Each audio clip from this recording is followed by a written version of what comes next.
இந்த கோர்ட் நிகழ்ச்சிக்கு உங்களை வரவேற்பதில் மகிழ்ச்சி. இன்னைக்கு கோர்ட் நிகழ்ச்சியில் நான் பேச போகிற தலைப்பு 2026 தேர்தலில் எம்ஜிஆர் ஆவாரா விஜய், இந்த பொருளை தான் நாம் இன்றைக்கு பேச இருக்கிறோம்.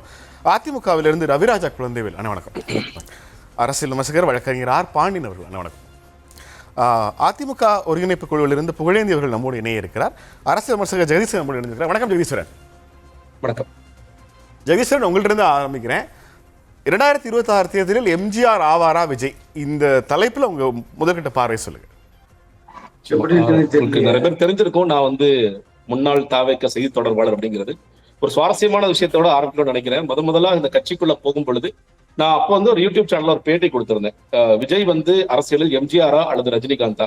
இந்த பேட்டியை பார்த்தா ஜான் ஆரோக்கியசாமி என்னை கூப்பிட்டு ஒரு மணி நேரம் பேசினார். அப்ப சொன்னார், ஏற்கனவே அவர் கண்டிப்பா ரஜினிகாந்த் இல்ல பிரதர், அவர் நிச்சயமா கட்சி ஆரம்பிப்பாரு, கட்சி ஆரம்பிச்சு அவர் செயல்பட போறாருன்னு சொல்லி சொன்னாரு. அதே மாதிரி நீங்க பாப்பீங்க அவர் எம்ஜிஆர் ஆவார்னு சொல்லிட்டு ஒரு மணி நேரம் 1.5 மணி நேரம் அது குறித்து நீண்ட வாதம் பேசினாரு. நான் அப்போ அவர் கேட்டேன், அவர் கடுமையா வேலை செய்வாராங்க, எம்ஜிஆர் மாதிரி அவர் கடுமையா வேலை செய்வாரா அப்படின்னா, அதுக்குதான் பிரதர் 2 வருஷத்துக்கு முன்னாடியே வர்றாரு. அவர் நீங்க பாருங்க களத்துல எவ்வளவு சிறப்பா வேலை செய்ய போறாரு அப்படிங்கறத நீங்க கண்டிப்பா பாப்பீங்க அப்படின்னு சொல்லிட்டு இப்படிதான் என்னுடைய முதல் கான்வர்சேஷன் 2023 நவம்பர் மாசம் இது நடந்தது. அதற்கு பிறகு நான் பார்த்தேன், நான் அந்த கட்சியிலே 1 வருஷம் பயணிச்சு, அதுக்கு பிறகு பயணம் நின்றுச்சு. அந்த பார்த்த அந்த காலத்துல விஜய் எவ்வளவோ களம் அவருக்கு அமைந்தது, அவருக்கு நிறைய தருணங்கள் அமைந்தது. ஒரு சிறப்பான எதிர்கட்சியாக செயல்படுறதுக்கு மக்கள் ஆதரவு நிச்சயமாக இருந்த விக்கிரவாண்டி மாநாட்டில் நாங்கள் இருக்கும்போது எவ்வளவு பெரிய கூட்டம் வந்துச்சுன்னு பார்த்தோம். இன்னைக்கு வரைக்கும் பெரிய கிரௌட்புலரா இருக்காரு, அதெல்லாம் பெரிய மாற்றம் இல்லை. ஆனா பேச வேண்டிய பல விஷயங்களை அவர் பேசுகிறாரா? ஏன்னா நீங்க எம்ஜிஆரோட கம்பேர் பண்ணும்போது எம்ஜிஆர் அவர்கள் நம்ம எல்லாருக்குமே தெரியும், நீங்க திமுக எவ்வளவு கடுமையா வேலை செய்தார், அண்ணா அவர்களை உடைய ஒரு தலைமையின் கீழ் எவ்வளவு சிறப்பாக வேலை செய்தார், திமுக பல இடங்களை கொண்டு சென்றதில் ஒரு முக்கியமான பங்கு இருக்கின்றது. இந்த கட்சியின் பொருளாளராக இருந்தார், எம்எல்ஏ தான் தெரியும். அந்த எக்ஸ்பீரியன்ஸ் அவருக்கு இருந்துச்சு. எம்ஜிஆர் முதலமைச்சர் ஆகிறதுக்கு முன்னாடி நான் பல அதிமுக நிர்வாகத்துல பேசும்போது கிட்டத்தட்ட ஒரு 1000 கூட்டங்களுக்கு மேல அவர் பேசியிருப்பாரு. மக்களும் அவருக்கு ரொம்ப அணுக்கமா இருந்தாங்க. மிக முக்கியமாக எம்ஜிஆருக்கு பசினா என்னன்னு தெரியும், மக்கள் படுற கஷ்டம். நிறைய பேருக்கு நிறைய பேர் மாற்றுக்கிறது இருக்கலாம், ஆனால் எம்ஜிஆருக்கு பசினா என்னன்னு தெரியும். அதனாலதான் அவர் ஏழை பங்காளனாகவே இருந்தார். நிறைய மக்கள் படுற கஷ்டங்கள்லாம் பார்த்தாரு. அதற்கு பிறகு அவர் மக்களுக்காக கடுமையா வேலை செஞ்சாரு. அவர் கண்டினியூஸா சிஎம் இருந்தாருங்கிற பார்க்கின்றோம். விஜயை கம்பேர் பண்ணீங்கன்னா, Vijay bond with silver spoon இன்னைக்கு வரைக்கும் களத்திற்கு வருவதற்கு விஜய் கடுமையாக தயங்கி கொண்டிருக்கின்றார். ஒரு கூட்டத்துக்கு வரணும்னா கூட அவரோட ரசிகர்கள் சொல்றது எதை சொல்றேன், நீங்க அதான் சொல்றீங்களா? இப்போ அவர் வர்ற நம்ம பாக்குறோம், மாசத்துக்கு ஒரு வாட்டி இல்ல ஒரு 40 நாளைக்கு ஒரு வாட்டி அப்படிங்கிறது மட்டும்தான் ஒரு இடத்துக்கு வர. ஒரு இடத்துக்கு வந்தாலும் ரொம்ப குறைவாதான் பேசுறாரு. அது சில பேருக்கு பிடிச்சிருக்கலாம், 20 நிமிஷம் பேசினா போதும், 10 நிமிஷம் பேசினா போதும் அப்படிங்கிறது. அதுல கூட அவர் இப்போ அவர் வர்றதுக்கும் இப்போ அவங்க ரசிகர்கள் காத்திருக்கும் ஒரு பெரிய வேறுபாடு. ரசிகர்கள் நாள் பூரா காத்துட்டு இருக்காங்க. அவங்களுக்கு ஷாமியானா போடுறதோ உள்ள ஒரு சேர் போடுறதோ கூட அவர் ரொம்ப தயங்குறாரு. ஆனா மேடையில என்ன பேசுறாரு, தமிழ்நாட்டு மக்களுக்கு ஒரு பிரச்சனை, எந்த எல்லைக்கு வேண்டுமாலும் போவேன்னு சொல்லி சொல்றாரு. நம்ம சேர் போடுங்க விஜய், அதுக்கு பிறகு தமிழ்நாடு மக்களுக்கு பிரச்சனை, எந்த எல்லைக்கு வேணாலும் போடலாம் தான் நான் யோசிப்பேன். இதோட பேச வேண்டிய விஷயங்கள் இப்ப நீங்க அவர் இந்த கடைசியாக நடந்த அந்த கூட்டத்திலேயே தமிழ்நாடு அரசாங்கம் குறித்து நிறைய விமர்சனங்கள் வச்சார். நிறைய போராட்டங்கள் நடந்துச்சு, அங்கன்வாடி ஊழியர்கள் போராட்டம், மின்சார ஊழியர்கள் போராட்டம், ஆசிரியர்கள் போராட்டம் சொல்லி சொன்னாரு.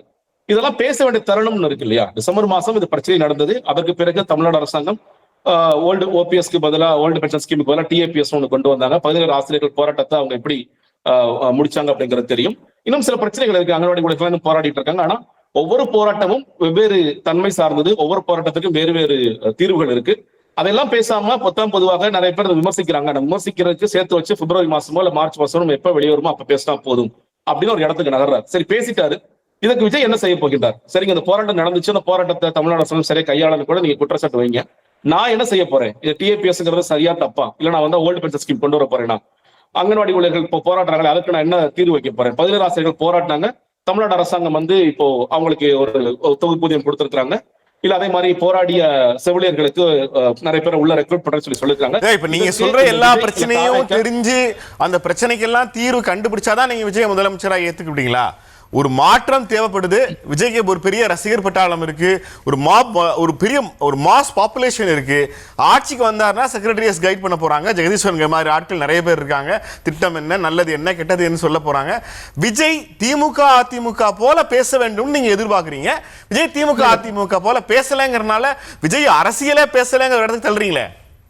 இல்ல திமுக அதிமுக மாதிரிலாம் நான் பேசணும்னு சொல்லல. மக்கள் பிரச்சனைகளை எந்த நேரத்தில் பேச வேண்டுமோ அந்த நேரத்தில் பேசுறது அரசியல் ரொம்ப முக்கியம்னு சொல்றேன். ஏன்னா அவரே சொல்றாரு தீர்வுகளா நான் சொல்லுவேன், கொஞ்சம் வெயிட் பண்ணுங்க, தேர்தல் அறிக்கை வரைக்கும் வெயிட் பண்ணுங்க. ஆனந்த் பேசுறாரு, நிர்மல்குமார் பேசுறாரு, அருண்ராஜ் பேசுறாரு, ஆதவ் அர்ஜுனா பேசுறாரு. இவங்க பேசுறதெல்லாம் நீங்க ஒத்துக்க மாட்டேங்கிறீங்க, அதான் சிக்கல். இல்ல இல்ல இல்ல இல்ல நான் ஒத்துக்கிறேன். நான் கேட்கிறேன், இப்ப திருப்பரங்குன்றம் பிரச்சனை வந்துச்சுல்ல, நீங்க சொன்ன இந்த 5 பேர்ல யாராவது பேசினாங்களா? செய்தியாளர்கள் கேள்வி கேட்ட பிறகு சீட்டா நிர்மல்குமார் பேசுறாரு, அவர் முன்னுக்கு முன்னாதான் பேசுறாரு. ஆதவர்ஜுனா வேற ஒரு லைன் பேசுறாரு. எனக்கு என்ன குழப்பம் வருதுன்னா, இப்ப நான் சீட்டா நிர்மல்குமார் பேசுறதை எடுத்துக்கணுமா, ஆதவர்ஜுனா பேசுறதை எடுத்துக்கணுமா, இல்ல விஜய் ஏதாவது பேசுறாரு நான் காத்துட்டு இருக்கணுமா? கவின் அவங்க 2 பேருடைய கருத்தும் தனிப்பட்ட கருத்துன்னு நீங்க எடுத்துக்கலாம். விவாதத்துல வந்து யாராவது கேட்டாங்கன்னா நிர்மல்குமாரும் ஆதவர்ஜுனாவும் பேசியிருக்காங்கிற கருத்தா சொல்லிடலாம். அதான் அவங்க செஞ்சுட்டு இருக்காங்க, அது சரியா வராது இல்ல. திருப்பரங்குன்றம் பிரச்சனை குறித்து விஜயோட பின்னா நீங்க மதுரை மாநாடு அவங்க ஏன் அச்சப்படுறாங்கன்னு நினைக்கிறீங்க தர்ஷன், ஜெகதீஷ்? ஏன் அச்சப்படுறாங்கன்னு நினைக்கிறீங்க? இல்லங்க, அவங்க அதான் சொல்றீங்க, பல நேரங்கள்ல அவங்க வந்து இத பேசணுமா பேச வேண்டாமா பெரிய குழப்பம் இருக்கு அவங்களுக்குள்ள. நீங்க எல்லாமே வந்து ஒரு ஸ்ட்ராட்டஜிஸ்ட நம்பி அந்த கட்சியை நடத்துறாங்க. அவர் யார்ட்டையாவது போய் கருத்து கேட்க விடாது, திருப்பரங்குன்றதுக்கு நம்ம என்ன ஸ்டாண்ட் எடுக்கணும், அவர் யார்ட்டையாவது போய் கருத்து கேட்க, அவர் அவுட் சோர்ஸ் பண்றாரு. அவுட் சோர்ஸ் பண்றவருக்கு என்ன கருத்து இருக்குங்கிறது நமக்கு தெரியல. அதற்கு பிறகு இது கருத்து சொல்லலாமா வேண்டாமான்னு ஒரு தயக்கம் இருக்கு. ஒட்டுமொத்தமாக ஒரு விஜய் ஒரு கூட்டத்துக்கு போகும்பொழுது இது வரைக்கும் என்னென்ன பிரச்சனை நடந்துச்சோ அதெல்லாம் மேலோட்டமா நீங்க எழுதி கொடுங்கன்னு எழுதி வாங்குறாங்க. நான் அதனாலதான் நான் வேறுபடுறேன். நீங்க சொல்ற புள்ளிகளை கனெக்ட் பண்ணி பாக்குற போது விஜய் ஒரு 4, 5 பேருடைய வளையத்துக்குள்ள இருக்கிறாரு. அவங்க என்ன சொல்றாங்களோ அதை ரிஃப்ளெக்ட் பண்றாருங்கிற இடத்துக்கு வந்து சேர்றீங்க. ஆமா, எல்லாமே ஸ்கிரிப்டட் தான். விஜய் அவர்கள் வர்றது, நிக்கிறது, நடக்கிறது எல்லாமே கம்ப்ளீட்டா ஸ்கிரிப்டடா மட்டும் தான் இருக்கு. இதை விஜய் உடைக்கணும்னு நான் சொல்றேன். நீங்க வந்து சிஎம் ஆக போறீங்க ஒண்ணுல, நாளைக்கு விஜய் வந்து எலக்ட் ஆயிட்டா இருக்கு, விஜயோட ஆட்சியே வருது. நீங்க சொல்றீங்களா செக்ரட்டரிஸ் வந்து இப்போ நீங்க செக்ரட்டரிஸ் இல்ல ஐஏஎஸ் ஆபீசர்ஸ் மேல நீங்க மாறுபட்ட கருத்துக்கள் இருக்கு. சில நேரங்கள்ல அதிகாரிகள் தான் இவங்களுக்கு ஊழல் செய்ய கத்துக் கொடுப்பாங்கன்னு சொல்லுவாங்க, இல்ல அமைச்சர்கள் தான் இவங்களுக்கு ஊழல் செய்ய கத்துக் கொடுப்பாங்கன்னு சொல்லி இந்த கருத்துக்கள் எல்லாம் வைப்பாங்க. இப்ப விஜய் வந்து இவங்களாம் ரொம்ப நல்லவங்க நம்புறாரா? அப்ப ஏற்கனவே நல்லவங்களா இருக்கிறவங்கன்னா ஏன் இந்த ஆட்சி சரியில்லைன்னு அவங்க குற்றச்சாட்டு வைக்கிறாரு. அப்ப யாராவது ஒருத்தர் கைட் பண்ணிட்டே இருப்பாங்க, அதை வச்சே நான் ஆட்சி நடத்து. விஜய்க்கு சுயமாக என்ன முடிவெடுக்கணும்னு இருக்கணும்ல. விஜய் வந்து என்ன பார்வை வைக்க போறாரு? அவர் இப்போ ஒரு கூட்டத்துல என்ன பேசுறாரு, நான் இலவசங்கள்லாம் கொடுப்பேன்னு சொல்லி சொல்றாரு. நான் வந்து வீடு கொடுப்பேங்கிறாரு, தேவைப்பட்ட கார் கொடுப்பேங்கிற வரைக்கும் போறாரு. இன்னொரு இடத்துல அதோட அந்த பார்வை கன்சிஸ்டன்டா வருதா? இப்ப மகளிர் உரிமை தொகைன்னு ஒண்ணு கொடுக்குறாங்க. இப்ப திமுக வந்து 2000 சொல்லி சொல்லிருக்காங்க, அதிமுக 2000 சொல்லி சொல்லிருக்காங்க. வெவ்வேறு பேர்கள் மட்டும் மாறுது. விஜயோட ஸ்டாண்ட் என்னவா இருக்க போகுது? நீங்க வந்து மகளிர் பெண்களுக்கு கொடுக்கிற இந்த காலேஜ் படிக்கிற பெண்களுக்கு கொடுக்கிறது 1000 ரூபாய் திட்டமோ, இல்ல பசங்களுக்கு கொடுக்கிற தமிழ் மகன் திட்டமோ தொடருமா தொடராதா? இந்த கேள்விகள் தானே தேர்தல் காலத்தில் எதிரொலிக்க போகுது. கடைசியான கேள்வி, விஜய்க்கு ஓட்டு, விஜய் அரசியலுக்கு வராரு, தலையை வந்துட்டான், நான் அவனுக்கு ஓட்டு போட போறேன் அப்படிங்கிற மைண்ட் செட்ல இருக்கிற நபர்களுக்கு திருப்பரங்குன்றமோ ஆணவ கொலை வழக்கோ இதுக்கெல்லாம் விஜய் பதில் சொன்னாதான் நான் ஓட்டு போடுவேங்கிற இடத்துல ஜெகதீஸ்வரன் இருக்காரு. விஜயோட தொண்டர்கள் இருக்காங்களா? அப்படி விஜய் எதுவுமே பேசுறதுனால கூட்டம் இருக்குல்ல ஜெகதீஷ்? இல்ல இல்ல இல்ல அந்த இருக்கு நிச்சயமா இருக்குன்னு இல்லன்னு சொல்லவே மாட்டேன். அந்த கூட்டம் வந்து விஜய் சும்மா வந்து வாய் வச்சுட்டு போனாலே போதும், விஜய் டாடா காமிச்சாலே போதும், அவர்கள் விஜய் பேச வேண்டிய அவசியமே கிடையாது. ஆனா அந்த பெர்சன்டேஜ் வச்சுக்கிட்டு நான் சிஎம் ஆயிடுவேன் நீங்க சொல்றீங்கல்ல, நான் எம்ஜிஆர் ஆயிடுவேன் சொல்றீங்கல்ல, அதுதான் பிரச்சனைன்னு சொல்லி சொல்றேன். எம்ஜிஆர் உங்களுக்கு புரியல, உங்களுக்கு தெரியலன்னு சொல்றேன். நீங்க இப்ப உங்க சொந்த ஊர்ல இருக்கீங்களா? புதுக்கோட்டையா? ஆமா. உங்க வீட்டுல இருக்க விஜய் யாரு? உங்க எல்லார் வீட்லயும் விஜய் இருப்பாங்களே. எங்க வீட்டுல இருக்கிற விஜய்க்கு 6 வயசு தான் ஆகுது. விஜய் ஓட்டு போடுறதுக்கு இன்னும் 6 வயசு தான் ஆகுது. இன்னொரு 3-4 வருஷம் இன்னொரு. இப்ப பாருங்க, அவர் சொன்னது கரெக்ட். உங்க வீட்டுல ஒரு விஜய் இருக்காரு. என்னன்னா அந்த விஜய் இந்த எலெக்ஷன்ல ஓட்டு போட முடியாது, அவ்வளவுதான். விஜய் இருக்காரு. அதான் சொல்றேன். தாவேக்காவை இவ்வளவு விமர்சிக்கிற ஜெகதீஸ்வரன் வீட்டிலேயே ஒரு விஜய் இருக்கிறாரு. அவர் 6 வயசு காத்திருக்கலாம், ஒன்னும் ஆக போகுது இல்ல, இன்னும் 12 வருஷம் தான். அவர் ஒரு நாள் ஓட்டு போட்டு வரல. அப்போ நான் சொல்லல 12 அப்ப நம்ம தலைப்பு வந்து 12 வருஷத்துல விஜய் எம்ஜிஆர் ஆவாரா இல்லையான்னு நம்ம பேசிருக்கோம் தவிர, இந்த தேர்தல அவரே சொல்றாரு இல்லையா, நீங்க தலைப்பு வச்சதை நான் சொல்லல. அவரே என்ன சொல்றாரு, எனக்கு வந்து அண்ணாவோட கட்டவுட்டும் எம்ஜிஆர் அவரோட கட்டவுட்டும் வைக்கிறது மூலியமாக அந்த வரலாறு திரும்புகிறது சொல்றாரு. 67 வரலாறு, 77 வரலாறு சொல்றாரு இல்லையா. எம்ஜிஆர் ஆவாராங்கிறதோட இன்னொரு அர்த்தம் வந்து அதிமுக வாக்குகளை அவர் பறிக்க போகிறாரா, அதிமுக ஓட்டுகள் டிரான்ஸ்பர் ஆக போகுதா விஜய்க்கு ஒரு டோன் இருக்கு. இல்லங்க, விஜய் வந்து நிறைய பேர் ஓட்டுகளை பிரிப்பார். அதாவது திமுக வாக்குகளும் இருக்கும், அதிமுக வாக்குகளும் இருக்கும், நாம் தமிழர் வாக்குகளும் இருக்கும், பாஜக வாக்குகளும், எல்லா வாக்குகளும் இருக்கும். ஆனா அந்த பெர்சன்டேஜ் வந்து டிஃபர் ஆகும். நீங்க அதிமுக வாக்குகள் அதுக்காக அப்படியே ஃபுல்லா ஷிஃப்ட் ஆயிடும் அப்படின்னு நிச்சயமா சொல்லிட முடியாது. இன்னொன்னு, நீங்க விஜய் வந்து என்னதான் டிஎம்கே அகேன்ஸ்ட் டிவிகேன்னு சொல்லி சொன்னாலும் அதிமுக திமுக இருக்கிற கட்டமைப்பு விஜய்கிட்ட இருக்கான்னு கேட்டீங்கன்னா இல்ல. அவங்க சொல்ற நம்பர்ஸ் இருந்தே வரேன். ஆதவர்ஜுனா கடைசியா அந்த மை டிவிக்கு ஆப் லான்ச் போது சொன்னது, எங்கள்கிட்ட வந்து 68,000 பூத் நிர்வாகிகள் இருக்காங்கன்னு சொல்லி சொல்றாரு. இன்னைக்கு திமுகட்டையும் அதிமுகட்டையும் நீங்க 6,80,000 இருப்பாங்க. ஒரு பூத்துக்கு அவங்க 10 நிர்வாகி வச்சிருக்காங்க. திமுக அதிமுக விஜய் சொல்ற கணக்குங்கிறது ஒரு பூத்துக்கு ஒரு நிர்வாகி. அந்த ஒரு நிர்வாகி வச்சுக்கிட்டு எப்படி இவங்க அதை எல்லாத்தையும் நடத்த முடியுங்கிற தெரியல. இங்க பூத்துல தான் புத்தா ரொம்ப முக்கியமானது. நம்ம யாருக்கு புதுசா கட்சியா இருந்தாலும் நம்ம கேட்கிற முதல் கேள்வி, உங்களால பூத் நிர்வாகிகள் போட முடியுமா? இது அவங்க சொன்ன டேட்டா. இந்த டேட்டாவை நீங்க மேட்ச் பண்ணும்போது நீங்க அதிமுக பக்கத்துல நிக்கவே முடியாது. நீங்க அன்னைக்கு வந்து நடக்கும் நம்ம பார்த்துட்டோம். பூத்துல ஒருத்தர் திமுக அதிமுக தம்பி அப்படி டீ சாப்பிட்டு வரலாம். ஒரு நல்ல பாப்புலரான நடிகர், அவர் கையசைச்சா தமிழ்நாடே கையசையுது. அவர் சொன்னார்னா மக்கள் பெண்கள் வராங்க. எந்த எக்ஸ்ட்ரீமுக்கு போறாங்கன்னா என்னுடைய குழந்தை இறந்து போனாலும் பரவாயில்லை, எனக்கு தலைவரை பார்க்கறது முக்கியம், விஜய பார்க்கறது முக்கியம்னு சொல்ற இவ்வளவு பெரிய கிரேஸ் இருக்கிற போது இது எல்லாமே அதிமுகவோட தலைவர்களோட ஒத்து போகுது. எம்ஜிஆரையும் ஜெயலலிதாவையும் அதிமுக தொண்டர்களும் நிர்வாகிகளும் எப்படி வழிபட்டார்களோ அதே மாதிரியான ஒரு கல்ட் தானே தாவைக்கு. அதை எப்படி ஓட்டு பிரியாதுன்னு சொல்றீங்க? இல்லங்க, நான் சொல்றேன் பிரியும் தான் சொல்றேன். நீங்க எதிர்பார்க்க கம்ப்ளீட்டா போயிடும் இல்ல, அதுதான் நடக்காதுன்னு சொல்றேன். நீங்க கோர் இரட்டைலை ஓட்டர்ஸ்ங்கிறவங்க இருப்பாங்க, நீங்க கொஞ்சம் பேர் போவாங்க. ஏன்னா நீங்க அங்கே ஒரு கிரைசிஸ் இருக்குதான் செய்யுது. நிச்சயமாக நீங்க எம்ஜிஆருடைய ஸ்பேஸையோ இல்ல ஜெயலலிதாவுடைய ஸ்பேஸையோ எடப்பாடி பழனிசாமி ஃபில் பண்ணாருன்னா ஃபில் பண்ணல, அங்க லீடர்ஷிப் கிரைசிஸ் இருக்கான நிச்சயமா இருக்கதான் செய்யுது. ஆனா அதுக்காக ஒட்டுமொத்தமாக இந்த தேர்தல் அப்படியே வந்து அதிமுக இடத்தை தாவைக்கு எடுக்க போகுது அப்படிங்கறது நடக்காதுன்னு சொல்றேன். பேசலாம், கட்டமைப்பு ரீதியா நிச்சயம் பேசலாம். ரவிராஜன், ரொம்ப சிம்பிள். தாவேக்கா இன்னொரு அதிமுகவாக மாறுமா? எம்ஜிஆர் விஜய் வந்து எம்ஜிஆரா மாறுவாரா? எஸ், விஜய் எம்ஜிஆர், அதாவது ஜோசப் சந்திரசேகர் விஜய், இதெல்லாம் ரொம்ப அவசியமா?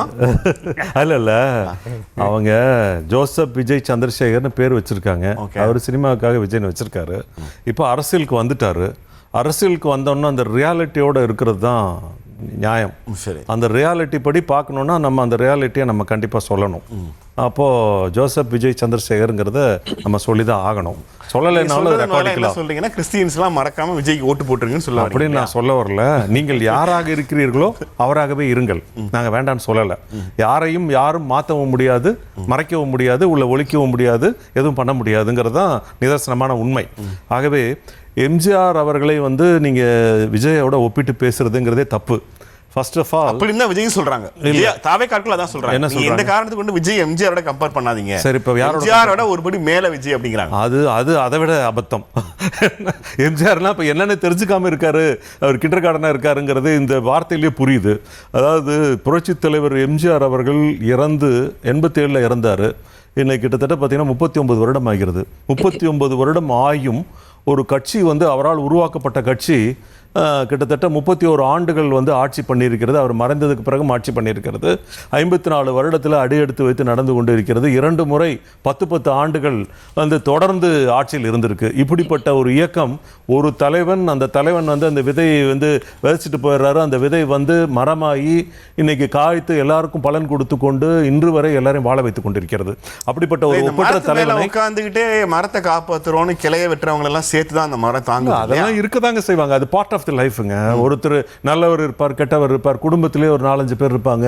அவங்க ஒருத்தர் நல்லவர் இருப்பான், ஒருத்தர் கெட்டவர் இருப்பான், அப்பாவை மதிக்கிறவன் இருப்பான், அப்பாவை எதிர்க்கிறவன் இருப்பான், அப்பாவை உதைக்கிறவன் இருப்பான். எல்லாருமே இருப்பாங்க. அதெல்லாம் இல்லைன்னு நான் சொல்ல முடியல. மரம் வச்சது ஒருத்தங்க, வளர்த்தது ஒருத்தங்க, சொந்த கொண்டாடுறது வேற யாரும் ஒரு இல்லை. நான் என்ன சொல்றேன், இன்று வரை புரட்சி தலைவர் எம்ஜிஆர் உருவாக்கிய இயக்கம் ஒரு தலைவர் மறைந்து 39 ஆண்டுகள் கழித்தும் அவருடைய பெயரை உச்சரித்து கொண்டு இருக்கிறது, அவருடைய புகழை உச்சரித்து கொண்டு இருக்கிறது. அவருடைய புகழ் இன்று வரை மங்காமல் இருக்கிறது. நீங்கள் சொல்கிற விஷயத்திலே கம்பேர் பண்ணி பார்த்தீங்கன்னா, இன்னும் எம்ஜிஆர் இருக்கும் பொழுது பிறந்திருப்பார். ஆனால் எம்ஜிஆர் கட்சி வந்து அவர் பிறக்கிறதுக்கு முன்னாலே தொடங்கிட்டாரு. தொடங்கினாலும் இப்போ வந்து எம்ஜிஆர் கம்பேர் பண்ணி பேசுகிறாங்கன்னா, 39 வருடத்திற்கு பின்பு மறைந்ததற்கு பிறகும் அவரை கம்பேர் பண்ணுறாங்கன்னா அவருடைய புகழ் எவ்வளவு அழியாத புகழ் அப்படிங்கிறது இது ஒரு விஷயத்திலே நீங்க புரிஞ்சுக்கலாம். சரியா? அதே போல புரட்சி தலைவர் நீங்க ரொம்ப பொறுமையா வெயிட் பண்ணி விஜய் நம்ம கூட கூட்டணிக்கு வருவாரு அப்படின்னு வெயிட் பண்ணி, நான் என்ன சொல்றேன், இந்த பழம் புளிக்கும்ங்கற ஸ்டேஜுக்கு வந்தா விஜய் வசிக்க ஆரம்பிச்சீங்கன்னு பத்திரிக்கையாளர்கள் கருத்து இருக்கிறாங்க. இல்ல, நான் அதுக்காக தான் உங்களுக்கு தெளிவா நான் யார், நாங்க யாரு, எங்க கட்சி என்ன, எங்கள் கட்சியினுடைய பேக்ரவுண்ட் என்ன அப்படிங்கறத 54 வருடம் இல்ல நான் குறிப்பிடுவதற்கு காரணம், இவர்களோடு ஒப்பிடும் அளவிற்கு எங்களுக்கு சரித்திரம் இல்லாமல் இல்லை.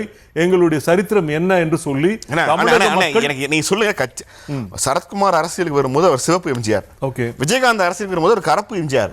நடிகர்கள் யாரு உள்ள வந்தா, கமல்ஹாசன் என்ன சொன்னாங்கன்னு எனக்கு ஞாபகம் இல்ல, அவர் ஏதோ ஒரு எம்ஜிஆர். அப்ப ஆப்வியஸா இவங்க எல்லாருமே எம்ஜிஆர் முகமூடியோட வராங்க. ஏன்னா எம்ஜிஆர் ஒரு திரைப்படத்துறையில இருந்து வந்தாரு, தமிழ்நாட்டு மனங்களை வென்றார், முதலமைச்சரானார். இந்த ஆம்பிஷன், இந்த ஆசை ஒருத்தர் இருக்குதானே செய்யும். இருக்கட்டும், தப்பு இல்ல. நான் என்ன சொல்றேன், எம்ஜிஆர் என்ன மாதிரி விஷயங்கள் செய்தார் எப்படி வாழ்ந்தார், எப்படி அவருடைய படங்கள் ஒவ்வொரு படங்களும் வந்து பாடமாக இருந்தது, இவருடைய படங்கள் பாடமாக எடுத்துக்கொள்ள முடியுமா அப்படிங்கிறத எடுத்துக்கணும். சொல்ல வந்த கருத்துக்கள் என்ன, தமிழக மக்களை எல்லாம் நல்வழிப்படுத்தி எப்படி நடத்துவதற்கு அந்த படங்கள் பாடங்களாக இன்று வரை கடைபிடிக்கப்படுகிறது. சொல்லுங்க, எம்ஜிஆர் படங்களையும் விஜய் படங்களையும் நம்ம ஒப்பிடவே முடியாது. நான் கேள்வி முடிக்கிறேன். எம்ஜிஆர் படங்களையும் விஜய் படங்களையும் ஒப்பிடுவதன் வாயிலாக எம்ஜிஆர் உயர்ந்தவர்னா நீங்க ஜெயலலிதாவுக்கு இந்த ஸ்கேல் எப்படி பொருத்துவீங்க? நான் என்ன சொல்றேன், எம்ஜிஆர் ஒரு நடிகை அல்லது நடிகர்ங்கிறது அந்த கேரக்டரை அவங்க டிசைட் பண்றது இல்ல. அவ்வளவுதான். விஜய் வந்து என்ன நடிச்சாரு, அவர் நடிச்ச என்ன படம் நல்ல அதனால கேட்கும்போது சரியா இருக்குமா? இல்ல, அப்படி நான் சொல்ல வரல. நான் சொல்ல வர்றது வந்து புரட்சி தலைவர் எம்ஜிஆர் என்பவர் ஒரு நடிகராக மட்டும் இல்லாமல் சமூக சீர்திருத்தங்களை கொண்டு வரக்கூடிய ஒரு சிறந்த குடிமகனாகவும் இந்த நாட்டின் பிரஜையாக எப்படி செயல்பட வேண்டும், எப்படி வழிகாட்ட வேண்டும், வாழ்க்கை நெறிமுறைகளை கற்றுக் கொடுக்க வேண்டும், ஒழுக்க நெறிமுறைகளை கற்றுக் கொடுக்க வேண்டும் என்பதை தன்னுடைய படங்களில் ஒரு என்டர்டைன்மெண்ட்டாகவும் கொடுத்து சமூக நீதியும் சொல்லிக் கொடுத்து நியாய தர்மங்களையும் சொல்லிக் கொடுத்து வழி நடத்தக்கூடிய ஒரு ஒப்பற்ற தலைவராக உருவாகி இருந்திருக்கிறார் என்பதை சொல்லுகிறார். தமிழன் படத்துல வந்து அவர் எல்லாருக்கும் சட்டம் தெரிஞ்சிருக்கணும்னு பேசியிருக்கார். கத்தி படத்துல யாரும் விவசாயிகளை கைவிட்டாதீங்கன்னு பேசியிருக்கார். சரி, இப்ப நான் வந்து துப்பாக்கி படத்துல பயங்கரவாதிகளுடைய தாக்குதல்கள் எப்படி அந்த நெட்வொர்க் செயல்படுதுன்னு பேசி இப்படி நல்லா பட்டியல் போட முடியும். படத்துல வந்து ஒருத்தர் காதல் அறிமுகமாகிறார், ஒரு ஆள் ரெண்டு பேரை காதலிக்கிறார். இது எல்லாமே ஒவ்வொரு படமும் ஏதோ ஒரு கருத்தை சொல்லிட்டு அதே மாதிரி புரட்சி தலைவருடைய படங்களை நீங்கள் பட்டியல் எடுத்து பாருங்க. அவருடைய படத்துல ஒவ்வொரு படத்திலும் ஒரு கருத்து வந்து மக்களுக்கு தெரிவித்திருப்பார். அந்த உபயோகமாக இண்டஸ்ட்ரி இல்ல சினிமா இண்டஸ்ட்ரியா கூட இருக்கட்டுங்க. நான் என்ன சொல்றேன், ஒரு பாடல் எடுத்துக்கிட்டீங்கன்னா அந்த பாடல்ல வந்து அர்த்தம் வந்து உங்களுக்கு மக்களுக்கு போதனைகளை கொடுக்கக்கூடிய பாடலாக தான் இருந்திருக்குமே தவிர நீங்க தூங்காதே தம்பி தூங்காதேங்கிற மாதிரி ஒரு பாடல் இருக்கு அப்படின்னா நாட்டுப்பற்ற பத்தி பாடல் இருக்கு. நீங்க பாருங்க, ஒரு கைதிகளை வழிநடத்தக்கூடிய ஒரு படம் இருக்கு, ஒரு சமூக சீர்திருத்தத்தை கொண்டு வரக்கூடிய ஒரு படம் இருக்கு, தொழிலாளர்களை வழிநடத்தக்கூடிய படம் இருக்கிறது, விவசாயிகளை முக்கியத்துவம் கொடுக்கக்கூடிய படம் இருக்கிறது, மீனவ நண்பன் என்ற படம் இருக்கிறது, அவர் பார்த்தீங்கன்னா ரிக்ஷாக்காரன் இருக்கிறது, படகோட்டி இருக்கிறது. இப்படி பட்டியலிட்டு கொண்டே போகலாம். ஒவ்வொருவருடைய வாழ்க்கை தத்துவம் என்ன, அவர்களுடைய உழைப்பு என்ன, அவர்களுடைய முக்கியத்துவம் என்ன, அவர்களை நாம் எப்படி மதித்து நடத்த வேண்டும் என்பதை பாடமாக மாஸ்டர் படத்துல படம் சார் அவர் ஒரு படத்துல நாளைய தீர்ப்புல வந்து இன்னைக்கு ஜனநாயகன் வராரு. ரவிராஜ் மாஸ்டர் படம் பாத்தீங்களா? மாஸ்டர் படம் எல்லாம் பார்த்தேன் சார். என்ன பிரச்சனை என்ன பிரச்சனை பேசுதுன்னா போதைக்கு அடிமையான சிறார்களை வைத்து சரி அதற்கு அடுத்த படங்கள் போதை பத்தி நெட்வொர்க்கே அவங்க வந்து 18 வயது போதை பத்தி சொல்லுங்க இல்ல தவறான பழக்கவழக்கங்களை பத்தி இல்ல அந்த வார்த்தை பிடிச்சிட்டீங்க. 18 வயசுக்கு கீழ இருக்கிற மைனர்களை பெரும் குற்றவாளிகள் தங்களுக்கு எதற்கு அப்புறம் சிறைச்சாலைகள் ஒரு குறிப்பிட்ட காலத்திற்கு அப்புறம் தான் அந்த மாதிரி படத்துக்கு அவர் வராரு. இல்ல அதற்கு முன்னால வரைக்கும் அவர் கமர்ஷியல் தான். இப்ப விஜய் நடிச்ச என்ன படம் மோசம், அதனால நீ என்ன படம் மோசம் நான் பட்டியலிட்டு சொன்னேன்னு வச்சுக்கோங்க, அது வந்து ஒரு இதுவாவே இல்ல. நல்ல டைம் சரியா சொல்லுங்க. இல்ல நான் என்ன சொல்றேன் வெயிட் பண்றேன், நீ சொல்லுங்க. இல்ல நான் என்ன சொல்றேன், இப்ப அவர் எடுத்திருக்கிற படத்துல இருந்து இதோ இருக்கிறதுலே மோசமான படங்கள்ல விஜய் நடிச்சாரு, அதனால அவர் அந்த அளவுக்கு அதை பட்டியல் அதிமுக சார்பா நீங்க தூக்கிட்டு வரீங்க. கரெக்ட்டா? இல்ல நான் என்ன சொல்றேன், எம்ஜிஆரோட நீங்க ஒப்பிடாதீங்கன்னு நான் சொல்றேன். புரட்சி தலைவர் எம்ஜிஆர் நாங்க ஒப்பிட விரும்புவது நடிகர் எம்ஜிஆரை நடிகர் விஜயோட அல்ல. நாங்கள் ஒப்பிட விரும்புவது தாவேகா தலைவர் விஜயை அதிமுக தலைவராக இருந்த எம்ஜிஆரோட ஒப்பிட விரும்புறோம்னு சொல்றேன். அதிமுக தலைவரை கூட ஒப்பிடுறது கூட ஒரு 0.1% கூட அவருக்கு இது கிடையாது. ஏன் நான் என்ன சொல்றேன், ஒரு புரட்சி தலைவர், நான் ஒரு சின்ன ஒரு எக்ஸாம்பிள் சொன்னேன். ஒரு தலைவர் வந்து இறந்து விட்டார், 39 வருடங்கள் ஆகிவிட்டது. இன்று வரை அந்த தலைவரை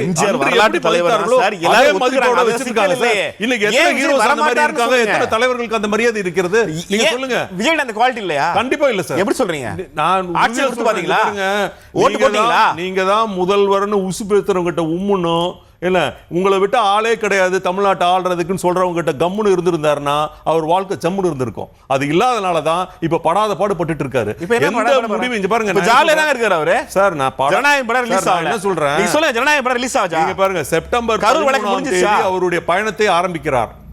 என்ன பயணத்தை ஆரம்பித்து எத்தனை நாட்களுக்குள்ள எத்தனை உயிரை பலியெடுத்திருக்கிறார்கள் என்பதை பெரிய வார்த்தை இல்ல. பாருங்க நான் என்ன சொல்றேன், அவருடைய ஒரு விபத்தை பலின்னு சொல்றதுல என்ன விபத்தை பலின்னு சொல்றது என்ன நியாயம்? 2025 அன்று நடந்த சம்பவம் அவரும் ஒரு காரணம் என்பதை மகாமகத்தில் நடந்த விபத்தா பலியா சரியா? மகாமகத்தில் நடந்த விபத்தா பலியா? நீ எப்படி ஒரு விபத்தை பலின்னு சொல்றீங்க? என்பது ஒரு ஆக்சிடென்ட். அதான் நான் சொல்றேன், ஒரு விபத்தை எப்படி பலின்னு சொல்றீங்க? சொல்றதுக்கு வழி இல்ல.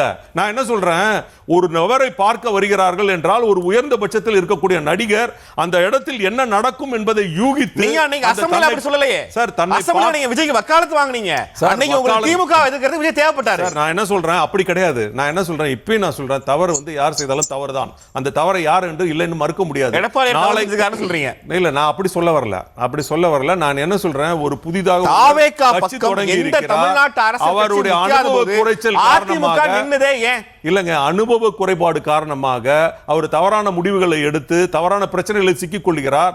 அவருக்கு ஒரு மனிதாபிமான அடிப்படையில் ஒரு அனுசரணையான போக்கு தான் காட்டியிருக்கமே தவிர அவர் செய்த தவறை நியாயப்படுத்தி அவர் செய்தது நியாயம் என்று சொல்வதற்கு நாங்கள் வரவில்லை.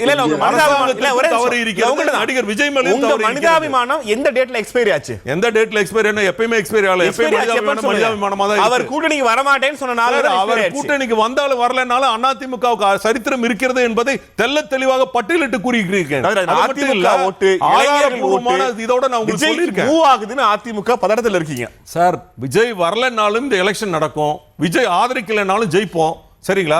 விஜய் வந்தா அவருக்கு ஒரு வாழ்க்கை இருக்கிறதுக்கு வாய்ப்பு இருக்கலாம். விஜய்க்கு வாழ்க்கை கடத்து போயிட்டீங்க நீங்க. அவ்வளவுதான் சார் உண்மை. சார் நான் என்ன சொல்றேன், முதலமைச்சரா ஏத்துக்கிட்ட விஜய் அதிமுகவுக்கு என்ன வரலாறு என்பதை நான் பட்டியலிட்டு சொன்னேன். 34 வருடம் 10 வருடம் எல்லாம் சொல்லியிருக்கேன். 2 மிகப்பெரிய தலைவர்கள் சொல்லியிருக்கேன். புரட்சி தலைவர் எம்ஜிஆர், புரட்சி தலைவர் சொல்லியிருக்கேன். அதற்கப்புறம் 4.5 ஆண்டு காலம் கிரிட்டிக்கலான பொசிஷன்ல எடப்பாடி அவர்கள் அதை ஆட்சி சிறப்பாக நடத்தி வழி நடத்தியிருக்காரு சொல்லியிருக்கேன். இன்னைக்கு எதிர்க்கட்சி தலைவரா இருக்கான்னு சொல்றேன். ஒரு கவுன்சிலர் கூட இல்லாமல் ஒரு எலெக்ஷன்ல 0.1% கூட ப்ரூவ் பண்ணாம ஒருத்தரை வந்து மிகப்பெரிய 54 வருடம் உள்ள கட்சியோடு நீங்கள் கம்பேர் பண்ணுவது எந்த விதத்தில் நீங்கள் எடுத்துக்கொள்ள முடியும்?